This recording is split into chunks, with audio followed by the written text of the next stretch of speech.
Chris Cyborg, 39 years of age. Larissa Pacheco, only 30. Cyborg 2 inches taller. Equal measurement on the arm reach for these women. Slightly longer legs for Chris Cyborg. Touch of the gloves, and we are underway in our co-main event. Cauliflower. No, it might be beautiful. What a level. Big kick. How did she Pacheco just ate it. Wow. Measured and controlled in her breathing. Oh, nasty left hand snuck over the top for Cyborg. Pacheco, she will literally and figuratively smell blood in the water. Oh, there's the guillotine. Another beautiful takedown, but she put herself right in her arm's way. That is tight. Good short elbow there. Very nice. Oh, an overhand right there from Cyborg. That was a solid right hand, meeting some punches. Watch the back of the head, Chris. Watch the back of the head. First deep breath I've seen Larissa take in this fight. Just about 10 seconds ago. Nice takedown. Rolls through onto an ankle, maybe. 15 seconds, and we're going to see some wildness. Yeah, of course we are. Both women landed there.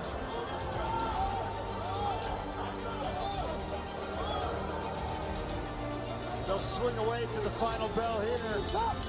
9-46, I'll have it for the winner by unanimous decision. And now the PFL Superfights Women's Featherweight World Champion, Chris Cyborg. The legend adds to her legacy. Chris Cyborg.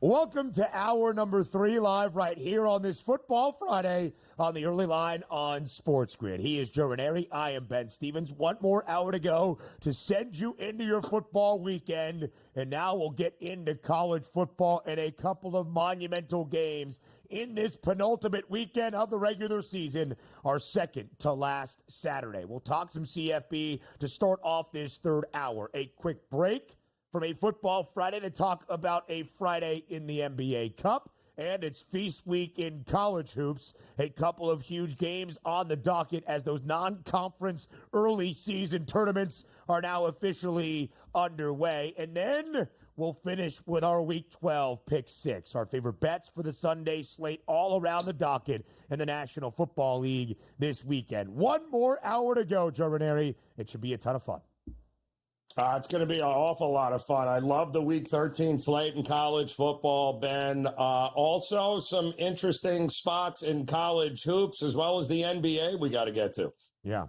Yes, we certainly do. NBA Cup, fourth night of group play action. And as we said, a robust slate on this Friday in college basketball. But, Joe, you said it.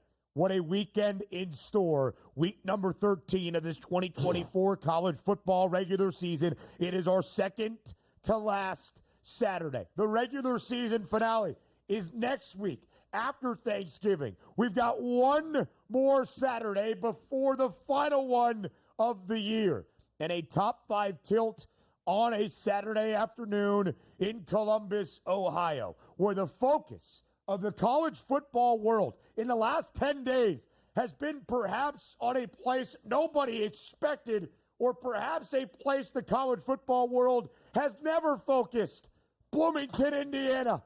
But that's the Kurt Cignetti effect, my friend. So as we get ready for IU and Ohio State on Saturday afternoon, the Hoosiers postseason promise, how legitimate is it? We had to hear from the people around the nation, Joe Ranieri. It's time now for Fade the Public.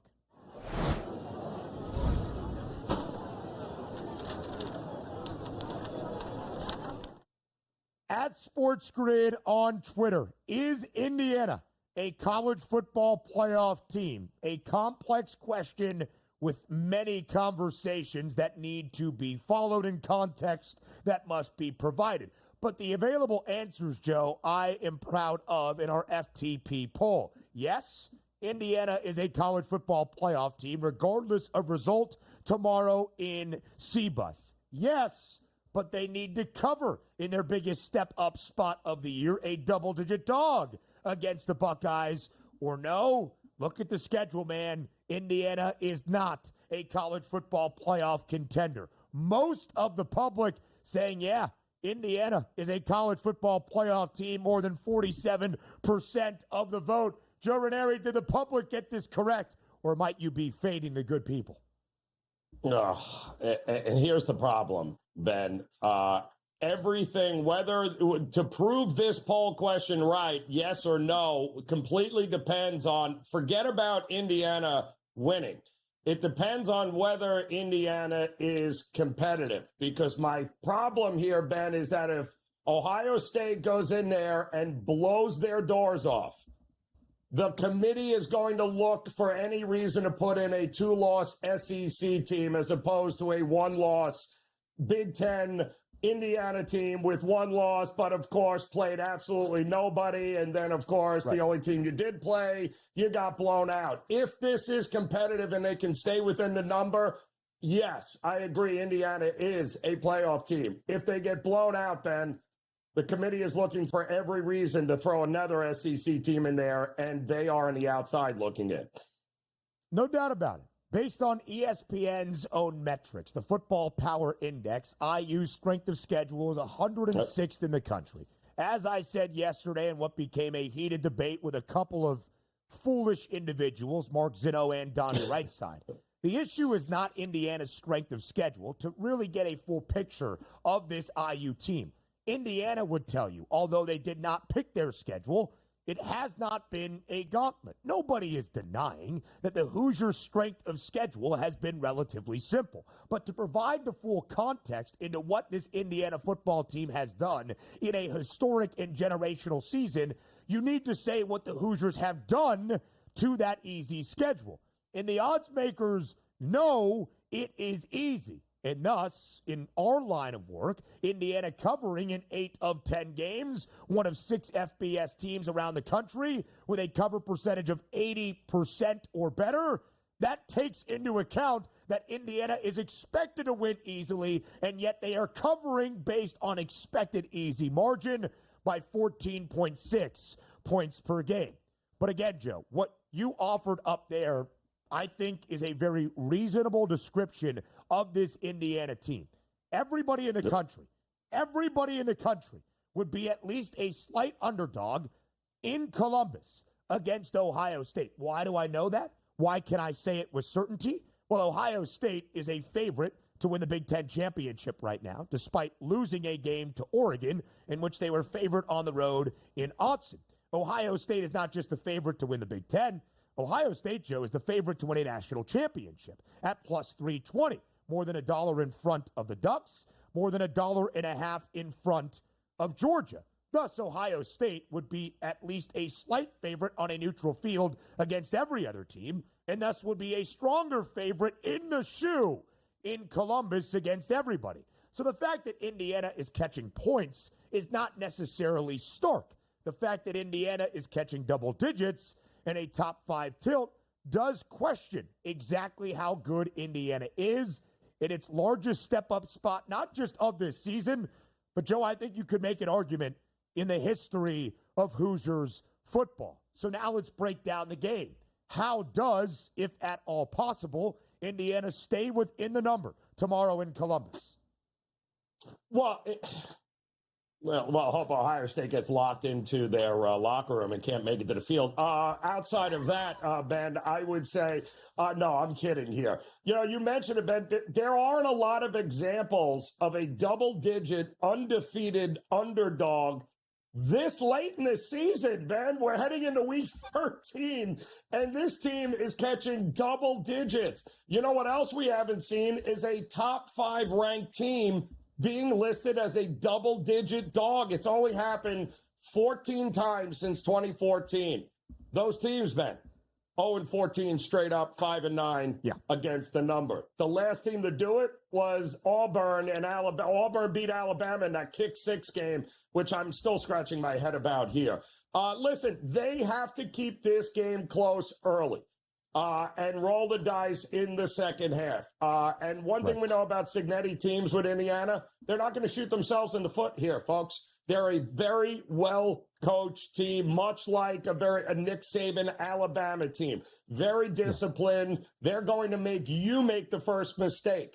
If they continue to play that way in this game, and especially early, I do believe if this game was in one score going into the half, they are very much alive, Ben, I think, in the second half, because Ohio State back against the wall. Ryan Day, by the way, is a double-digit favorite, 56-1 straight up, Ryan Day with the Ohio State Buckeyes. All the trends point to Ohio State, but they got to play the game, and if they can keep it close at the half, Ben, they're alive in that second half. Every trend in the history of these two football programs should point the way of Ohio State. The last time Indiana beat the Buckeyes was 1988. They have lost 29 consecutive against Ohio State, dating back to a tie in 1990. Indiana has yet to be an underdog this year. When not expected to win against inferior competition, how does Curt Cignetti get his Hoosiers team up? Joe, it starts early. Indiana plus 7.5 in the opening half is the way I approach this game. The rest of the college football Saturday slate next.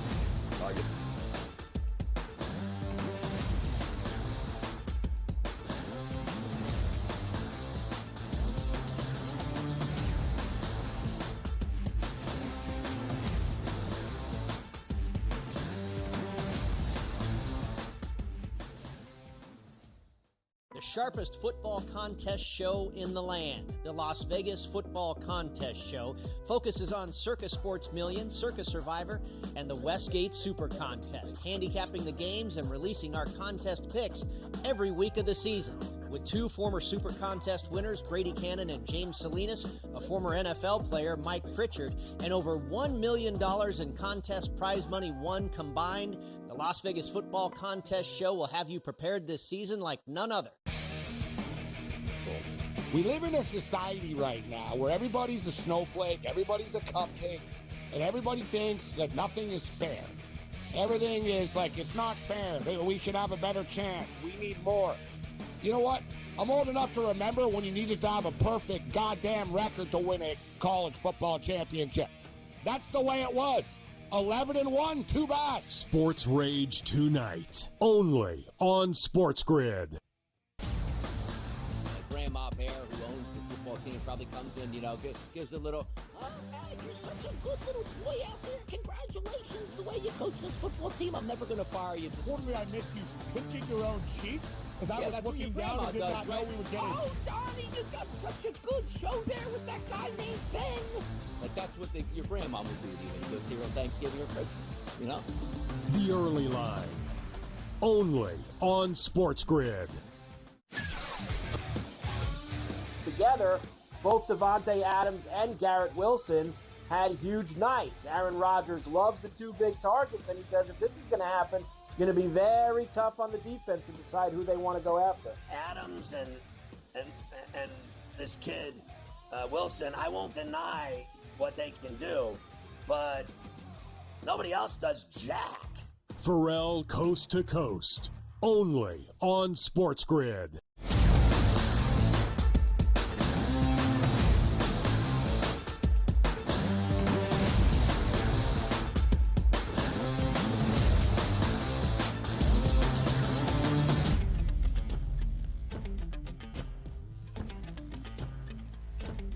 You could define the second to last Saturday of this college football season as the most step-up and prove-it time of the entirety of the year.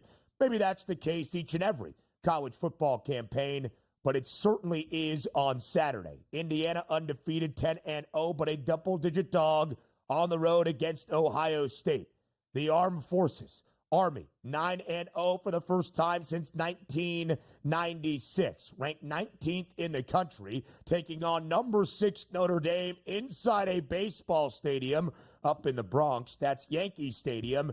And the Black Knights are more than a 2-touchdown dog against 6th-ranked Notre Dame. Yet another step-up spot, Joe, for a team that has taken advantage of an easy schedule, has hammered every team standing in its way, and yet is expected to get served a dose of reality on our second to final Saturday of this season. Notre Dame has been darn good this year outside of the Northern Illinois game or against MAC opponents. Notre Dame is 9-1, but 7-0-1 against the spread against non-MAC foes. Will this game be competitive up in the Bronx tomorrow night? Didn't we just see this game last month? It was called Notre Dame versus Navy, and that didn't work out all that well. But I'll give you, listen, Marcus Freeman now 3 seasons in South Bend, right? You know, he's lost as a 14 or more point favorite 3 times. Notre Dame, going back to 1998, before he took over, hadn't lost 3 games of any magnitude at any size going all the way back. So he can ill afford to lose this game against Army. I don't think he will. Top 25 versus top 25, Ben, at this point, when you got a line that's 14 or more, we have seen favorites dominate 65, 43, and 2 against the number. I just think there's a level to this. Great season by Army, much like Navy was when they played them. Great season, but you are not going to beat Notre Dame in this game, and Notre Dame will step all over you on the way to doing it. I think Notre Dame, it's easy play for me. I'll lay the points. I think it's a bloodbath. However, the biggest distinction between the cadets and the midshipmen is that Army's defense is much better than that of the Naval Academy at any point this year. Navy has always struggled to defend the run, which is slightly ironic given the fact they probably only see the run in practice. Army is tied for the best scoring defense in the country alongside Ohio State, allowing just 10.3 points per game, 3rd best rushing defense in the country. Now, Notre Dame is darn good as well, and we have just talked about what the Irish has done against non-MAC opponents this season. I don't love Army keeping this game within the number, but that is the biggest difference for the Black Knights and the Mids, the fact that Army is so much better defensively than Navy has been at any point this year. What a Big 12 weekend that we have, Joe, in week number 13. It's almost like week 18 in the NFL. Simultaneous kicks that could decide playoff spots or divisional championships. How about conference championship game appearances? Top 25 tilt in Tempe. Arizona State now number 21 in the country. BYU, after suffering its opening loss of the year, falls 8 spots to 14th. In the Cougs, not expected to have just 1 loss at the end of Saturday, but 2. 3.5-point road dog against the Sun Devils. Kenny Dillingham has his Arizona State team in Big 12 title contention at 8-2 and 8-2 against the number. How do you see Saturday afternoon in Tempe playing out? I think both these teams have been absolutely so hard to get a read on. The market, Ben, for all year long has faded both of these teams over the last month or so, expecting them both to falter a little bit. BYU finally did in Provo against Kansas last week, but Arizona State went to Kansas State, and nobody was betting Arizona State. They've had some issues with their stud running back there, and yet what is Arizona State doing it? I mean, my goodness. If it wasn't for Cignetti and the year he's having in Indiana, Ben, your coach of the year is Arizona State's head coach. What he has done with this team has been nothing short of amazing. I also think we're also dealing with an Arizona State team that hasn't scored less than 27 points in Tempe all year long. I could see this one being a fun one. I could see points in this one. I don't want nothing to do with the side, but I'd be willing to take a shot at the over because I think both of these teams will have some success here.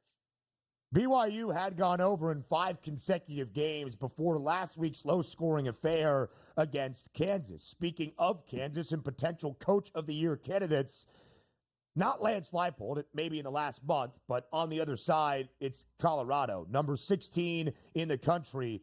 And what Deion Sanders has done in year number 2 with the Buffs. 2.5-point road favorite in Kansas City against the Jayhawks. Colorado keeps winning.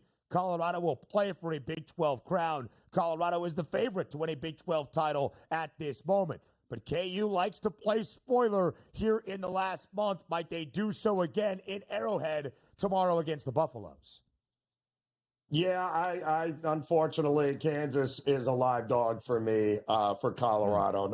Great season, but this Kansas team has been, over the last month, Ben, when you take into consideration how many one-score losses that they had early on in this season, this should be a top 25 team because they certainly have been playing like it. They've also handled business against a couple of ranked teams here. Don't forget Iowa State, and now just BYU. I'm sorry. I think this is a live home dog here with Kansas, and Deion better be very careful with Colorado. This game could get away from them. I also think it stays woefully under the total.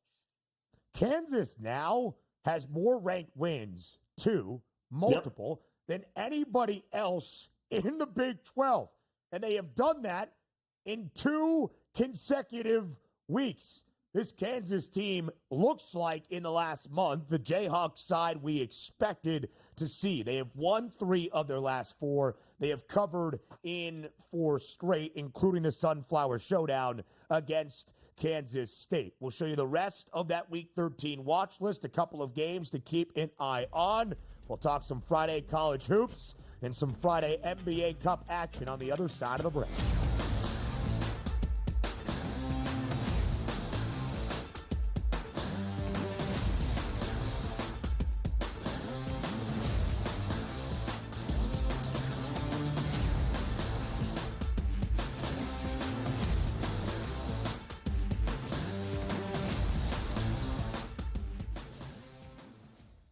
The sharpest football contest show in the land, the Las Vegas Football Contest Show, focuses on Circus Sports Million, Circus Survivor, and the Westgate Super Contest, handicapping the games and releasing our contest picks every week of the season. With 2 former Super Contest winners, Brady Cannon and James Salinas, a former NFL player, Mike Pritchard, and over $1 million in contest prize money won combined, the Las Vegas Football Contest Show will have you prepared this season like none other. We live in a society right now where everybody's a snowflake, everybody's a cupcake, and everybody thinks that nothing is fair. Everything is like, it's not fair. We should have a better chance. We need more. You know what? I'm old enough to remember when you needed to have a perfect goddamn record to win a college football championship. That's the way it was. 11-1, too bad. Sports Rage tonight, only on SportsGrid. Grandma Bear, who owns the football team, probably comes in, gives a little, oh, man, you're such a good little boy out there. Congratulations, the way you coach this football team. I'm never going to fire you. Totally, I missed you pinching your own cheek. As I was looking down and did not know we were getting. Oh, Donnie, you got such a good show there with that guy named Ben. Like, that's what your grandma would do to you. Just here on Thanksgiving or Christmas, The Early Line, only on SportsGrid. Together, both Davante Adams and Garrett Wilson had huge nights. Aaron Rodgers loves the 2 big targets, and he says if this is going to happen, going to be very tough on the defense to decide who they want to go after. Adams and this kid Wilson, I won't deny what they can do, but nobody else does jack. Pharrell Coast to Coast, only on SportsGrid.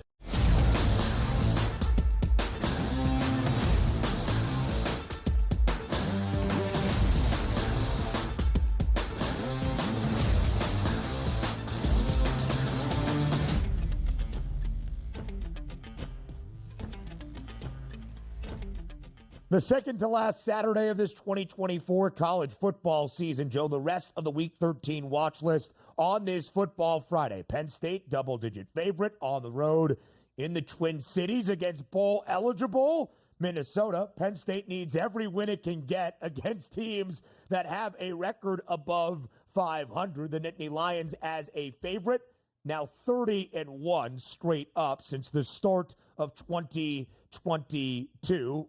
22-8-1 against the number. Compelling Saturday in the SEC. A lot of people looking at Oklahoma catching nearly 2 touchdowns at home as the underdog against Alabama in a potential look-ahead spot to the Iron Bowl for the Crimson Tide to win out and earn a berth to the SEC championship game. Double-digit spread as well in favor of Ole Miss in the Swamp against Florida, where the Gators have been a great dog this year. And SMU taking on Virginia, 9.5-point spread in favor of the Stangs. The Mustangs trying to stay unbeaten, Joe, in the ACC. Yeah, there's some interesting games on that list, Ben. The one that I think has got blowout written all over it, unfortunately, is Ole Miss taking on Florida. I think people watched Lagway come back, thought it was great last week against LSU, but what you quickly learned is that LSU is a hot mess right now at Brian Kelly, especially defensively there. That is not what's going to happen with Ole Miss in this game, because you and I both know good old, Joey Freshwater there he's going to want style points, as many as he can get for the committee as with 2 losses, right? So he won't be kneeling in this game, and that defense of Florida is all banged up. They will, and they're fully healthy on offense, by the way. I expect Lane Kiffin to just pour it on the road against the Gators in what is probably the biggest mismatch on that card this weekend. It is a number that begs you to take Florida, because the Gators have covered in 5 of their last 6 games as an underdog. The only non-cover when Aiden Warner got the start in Austin against Texas. But DJ Lagway, somehow, some way, miraculous recovery into that hamstring that had him carted off. So we shall see tomorrow in the Swamp. That's a noon Eastern kick. Joey Freshwater, Lane Kiffin, not too happy about that. Let's go from college football, Joe, to college basketball. It is feast week, which means we get some top 25 tilts, and we've got a couple of dandies on this Friday. Top 20 tilt for both Duke and Arizona. Both teams suffering a defeat last week. Zona on the road in Madison against Wisconsin. Duke, of course, in the Champions Classic in Atlanta against Kentucky. They square off tonight. Arizona, a very, very slight favorite in Tucson, laying 1.5. Yeah, and I like Duke in this one here. I like the scoring opportunities that they have. I do think this thing will fly over the total as well, Ben. As we know, the pace will certainly and the possessions will be there for both these teams. But I do think Duke, when it comes down to it, will make a few more important shots in this one. I'll take the over 160.5, but I'll definitely take Duke on the money line. Yeah, I would agree with that as well, Joe. We've got a matchup of the 2 teams that won in Baja Mars Classic yesterday. Tennessee hammering Virginia by 22 and a cover. Of course, Baylor out of nowhere, down by 5 in the final 10 seconds of double overtime. Jeremy Roach, that game-winning 3 as time expired. The Vols now a 4.5-point favorite. Will Rick Pitino have the Johnnies up and ready to go against UVA to bounce back? I-80 rivalry. Creighton and Nebraska. Bad day to be a J-sker in the Cornhusker State. Wisconsin and UCF, who already has a win against power conference foes this year, that being A&M on opening night. The Joe Ranieri Bowl, Miami and Oklahoma State. Ranieri, what do you like in that one? Well, yeah, they both blew yesterday and cost me nothing but money. Oklahoma State can't play defense. And Miami looked about as uninterested as I've seen them. I do think they'll turn that around. Do not be shocked if this game goes flying, Ben, and I mean flying over the total there. Oklahoma State and Miami. How about those Drake Bulldogs? Ben McCollum, know the name. Northwest Missouri State Division II, 4-time national champ. Now a perfect 4-0. With a great Drake team that is always a mid-major to pay attention to in the Missouri Valley. I'll tell you another game. I like some points. Iowa, Utah State tonight in KC, over 168.5. NBA Cup into the NFL Week 12 Pick 6. We do it all on a Friday on the Early Line.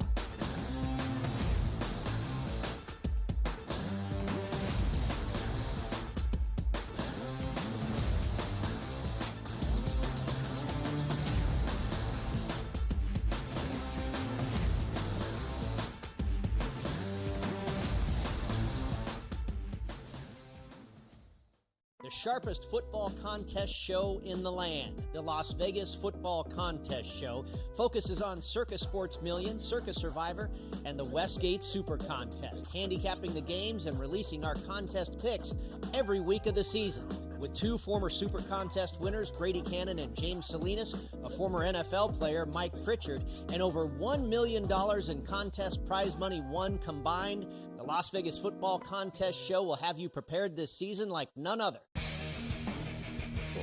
We live in a society right now where everybody's a snowflake, everybody's a cupcake, and everybody thinks that nothing is fair. Everything is like, it's not fair. We should have a better chance. We need more. You know what? I'm old enough to remember when you needed to have a perfect goddamn record to win a college football championship. That's the way it was. 11-1, too bad. Sports Rage tonight, only on SportsGrid. Grandma Bear, who owns the football team, probably comes in, gives a little, oh, man, you're such a good little boy out there. Congratulations, the way you coach this football team. I'm never going to fire you. Quarterly, I missed you pinching your own cheeks as I was looking down and did not know we were getting. Oh, Donnie, you got such a good show there with that guy named Ben. Like, that's what your grandma would do to you when you go see her on Thanksgiving or Christmas, you know? The Early Line, only on SportsGrid. Together, both Davante Adams and Garrett Wilson had huge nights. Aaron Rodgers loves the two big targets, and he says if this is going to happen, it's going to be very tough on the defense to decide who they want to go after. Adams and this kid, Wilson, I won't deny what they can do, but nobody else does jack. Pharrell Coast to Coast, only on SportsGrid.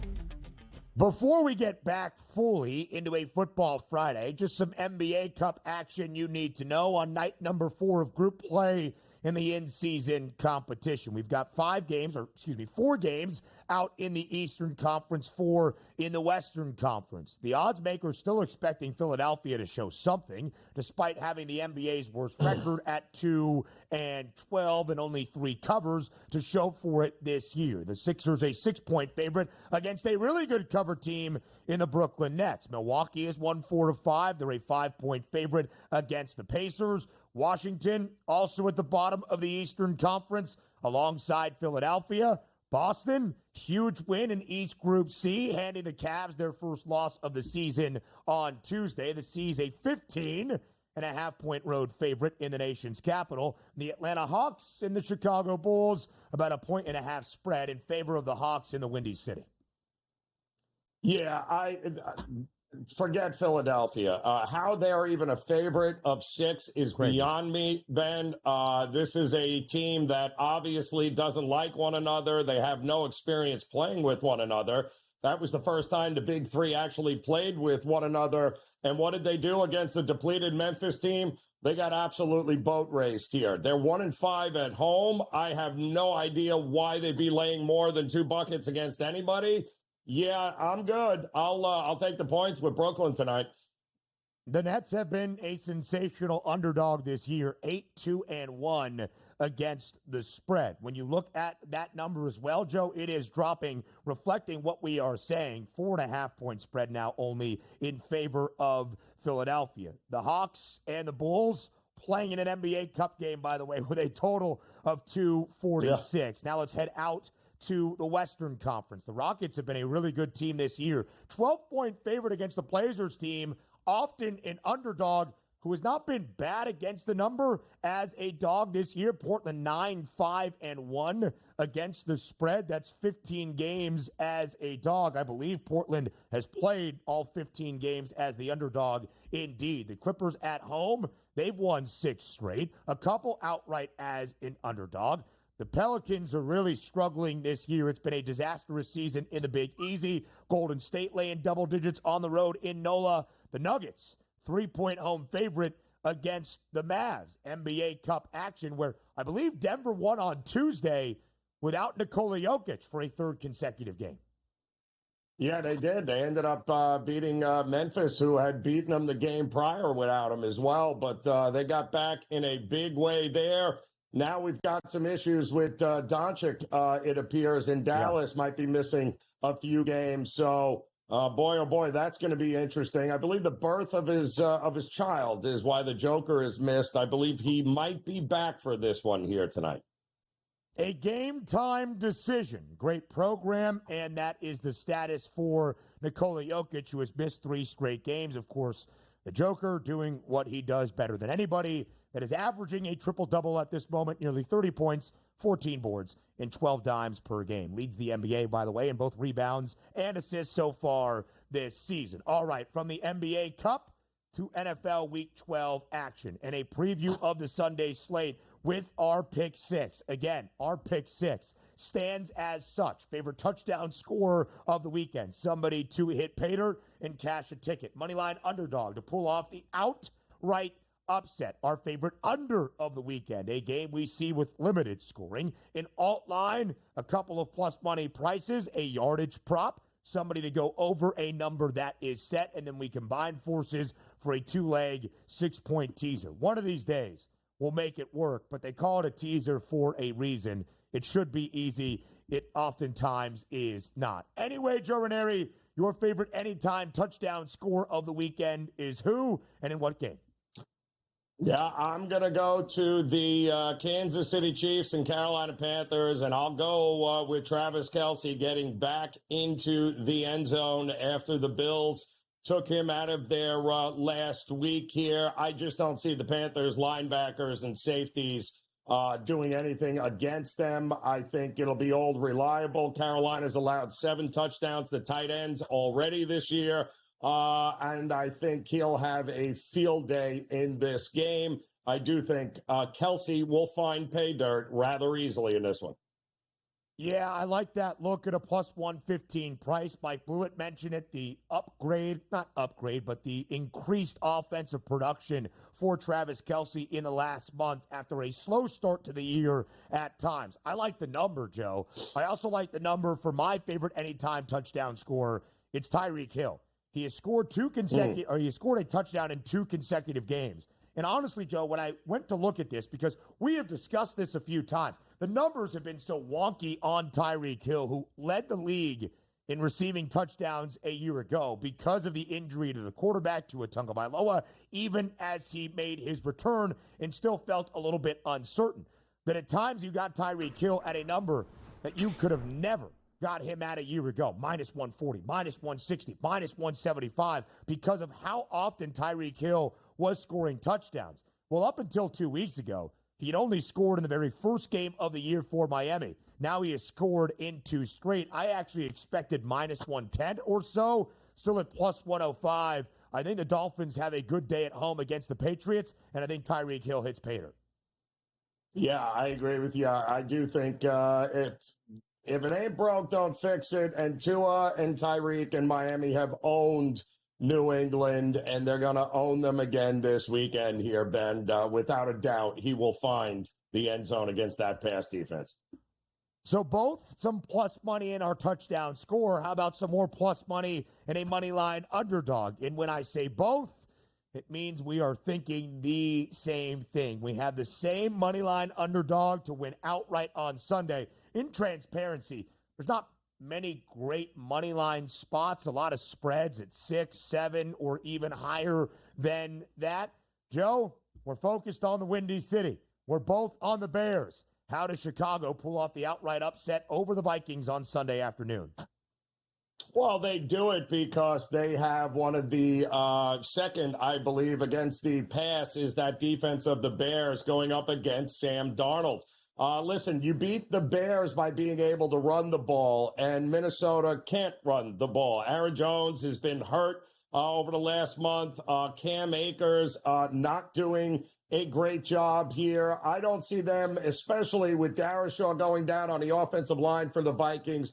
That was a big loss here. I think the Bears' defense is the reason you want to back them here, Ben, because the third road game in a row for Minnesota and Sam Darnold. I like enough of what I saw last week with the new guy calling plays that I like the chances of Chicago being able to win this game outright.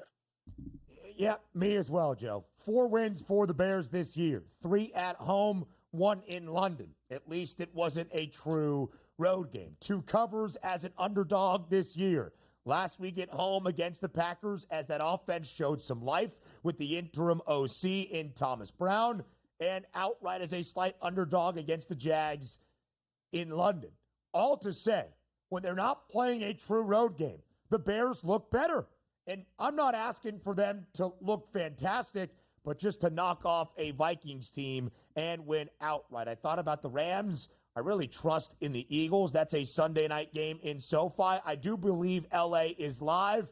Don't know if I think they win outright, although they must really to kind of stay in the race. The NFC West, more important for Los Angeles. Again, Joe, not many other great spots on the Sunday slate. Unless you believe in Tommy DeVito, you believe in Drake May. Every other game, except the 2 that we mentioned, Sunday night and this one here in Chicago, and then you can include the Packers in Lambeau against the Niners. That game very uncertain because of injury status for San Francisco. Every other game, 5.5 points or more that sees a true underdog because there is a pick'em and thus not really a moneyline underdog in Seattle between the Cardinals and the Seahawks. But we'll talk more about that game and the rest of the Sunday slate as the Week 12 Pick 6 continues.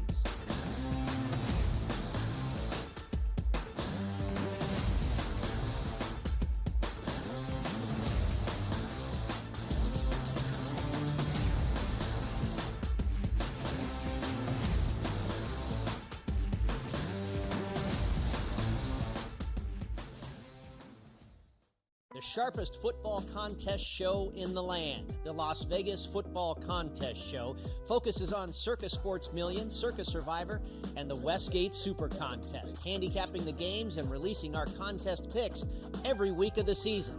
With 2 former Super Contest winners, Brady Cannon and James Salinas, a former NFL player, Mike Pritchard, and over $1 million in contest prize money won combined, the Las Vegas Football Contest Show will have you prepared this season like none other.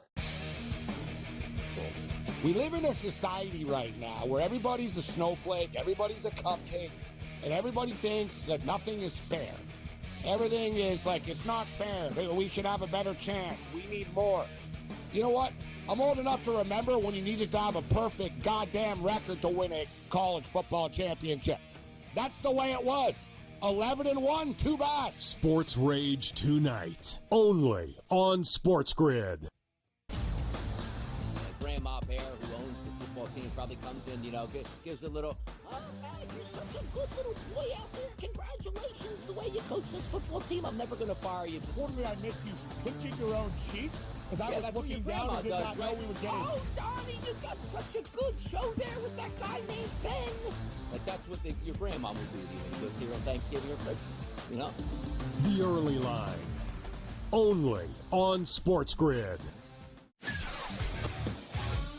Together, both Davante Adams and Garrett Wilson had huge nights. Aaron Rodgers loves the 2 big targets, and he says if this is going to happen, it's going to be very tough on the defense to decide who they want to go after. Adams and this kid, Wilson, I won't deny what they can do, but nobody else does jack. Pharrell Coast to Coast, only on SportsGrid.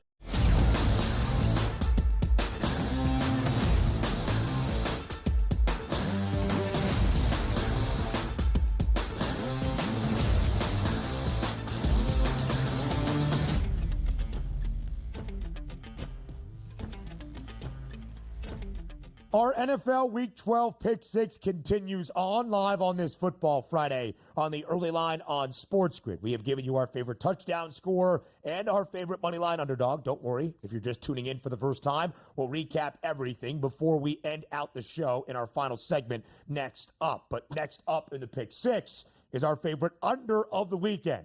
Points at a premium, Joe. Where do you go?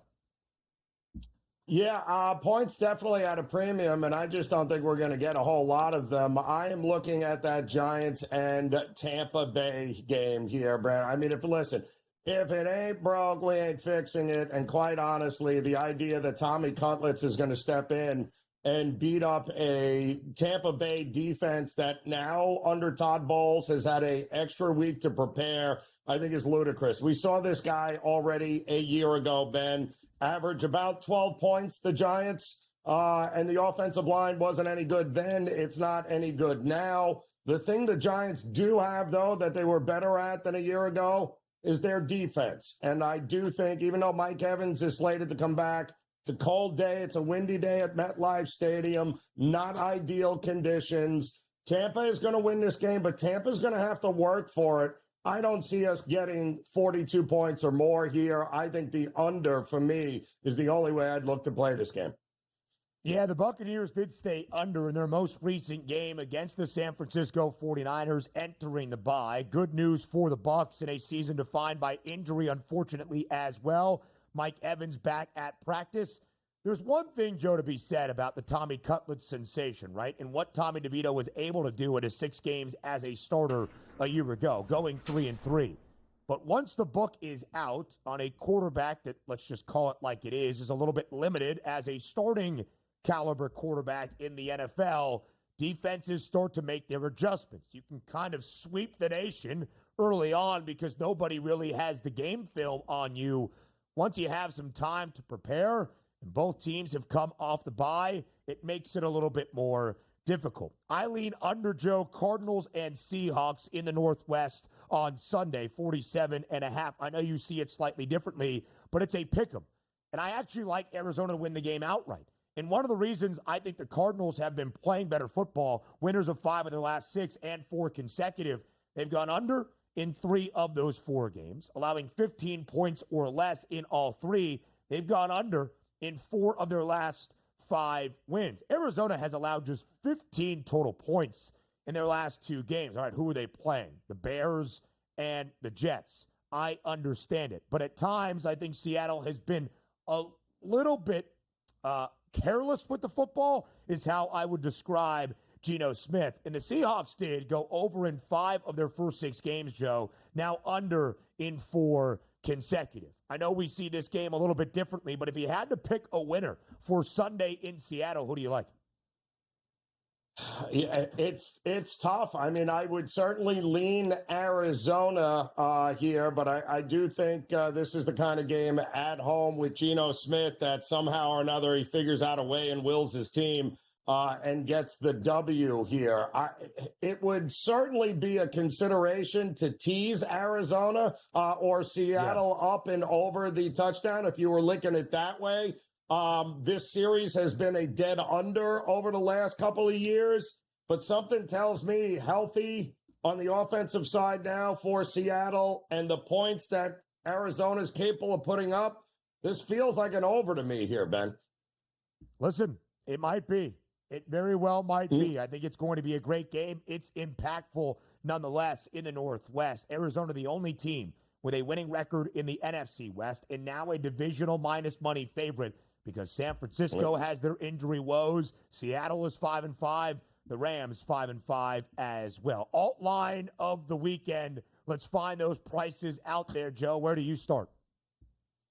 Well, the alt line for me is to go to a game in which I think is going to be absolute blowout city, and I think that's Miami at home taking on New England. I mean, listen, it's not hard to figure out.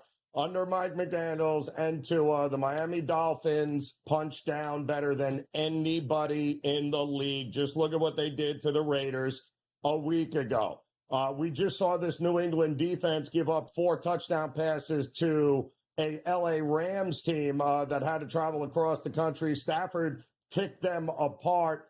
Tua is going to pick this team apart. That's what they do. I got them over 2 or more touchdown passes. I think this is a huge game for Tua, maybe even multiple touchdowns to Tyreek Hill, but I think Waddle gets involved. I think Tua has a monster game. He owns New England, guys. He has owned them since he's been in the league. I think he owns them again on Sunday.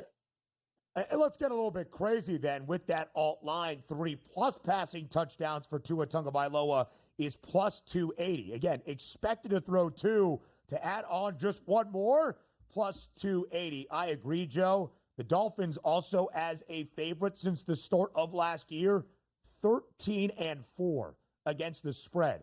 Miami expected to beat a team, often does, and they often do so in decisive fashion. My alt line, Broncos, Raiders, over 44.5 at plus 142. Mike Blewett mentioned it, that the Raiders feel like they're off the skids. Are they not already off the skids? They have lost 6 consecutive games. And, Joe, because of that, the defense looks atrocious, but they're scoring enough points to keep games to the over. The Raiders have gone over in 5 of 6 games. They have allowed 27 points at least in all 5 of these overs on the 6-game win streak, including 34 to the Denver Broncos just over a month ago. The total in that game was 36.5. We finished with 52 points, 34-18, the victory for Denver. And as I said, the Broncos have been great as a cover team, but great as a favorite. 4-0 against the spread when expected to win a football game, over in 3 of 4. The only under last week, Joe, against the Falcons, and that wasn't because of the Broncos. They scored 38 points. Let's get crazy. Over 44.5 in Las Vegas on Sunday at plus 142. 2 more picks in the pick 6. A yardage prop. We combine forces for our 6.2 leg teaser. We recap everything for you to send you into the football weekend. Up next on the Early Line.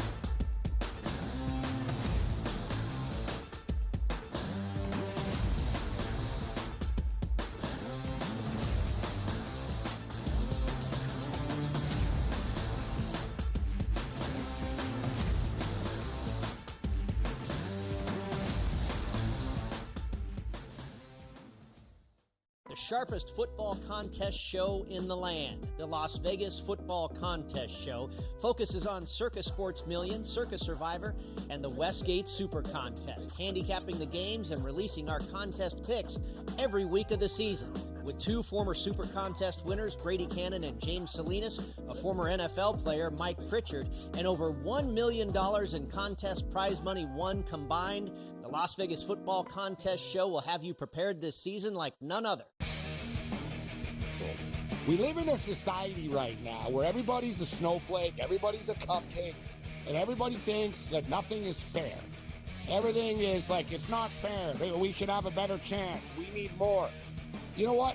I'm old enough to remember when you needed to have a perfect goddamn record to win a college football championship. That's the way it was. 11-1, too bad. Sports Rage tonight, only on SportsGrid. Grandma Bear, who owns the football team, probably comes in, gives a little, oh, man, you're such a good little boy out there. Congratulations, the way you coach this football team. I'm never going to fire you. Fortunately, I missed you picking your own cheek, because I was looking down and did not know we were getting... Oh, Donnie, you got such a good show there with that guy named Ben. Like, that's what your grandma would do to you when you go see her on Thanksgiving or Christmas, The Early Line, only on SportsGrid. Together, both Davante Adams and Garrett Wilson had huge nights. Aaron Rodgers loves the 2 big targets, and he says if this is going to happen, going to be very tough on the defense to decide who they want to go after. Adams and this kid Wilson, I won't deny what they can do, but nobody else does jack. Pharrell Coast to Coast, only on SportsGrid.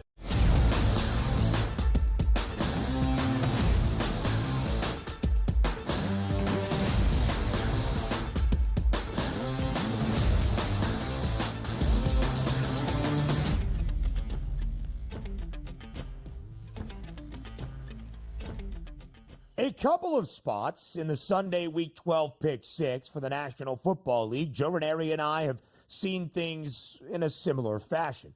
That would include our yardage props for the weekend as well, focusing on what should be a great game in the afternoon slate there in Seattle between the Seahawks and the Cardinals. Again, it is a pick'em. It could decide the fate of the top spot in the NFC West. So we go to the Northwest, Joe, and we're both looking at a yardage prop for the Cardinals utilizing legs. You go first. Yeah, I'm going to look at Kyler Murray here, Ben, who has pretty much, this number just stuck out to me given the fact that he averages at least 7 rushes for 47 yards in his career versus the division rival here in Seattle. In fact, he has rushed for 60 or more yards against them 3 times. This feels like, at this point in the season, very playoff-esque type, fresh off a bye week here. And I don't know, the Seattle run defense has had all sorts of issues here. I mean, we just watched Brock Purdy run 5 times for 40 yards last week. Yeah. So I am not sure why it is Murray, who has actually gone over this in 4 of his last 5 games against them. No reason for him not to get at least another 30 to 40 yards on the ground in this one. That's the way I'm looking for an over prop. And that number on the uptick as well, now 29.5. Joe, it's the same spot I looked at, and then another number caught my eye. That's James Conner at only 68.5 rushing yards. To your point, the Seahawks are still the 6th worst rushing defense in the National Football League. I looked at Christian McCaffrey going over his combo prop last week. He didn't quite get there despite having 106 scrimmage yards because he was stuck on 80 rushing yards for a while against Seattle.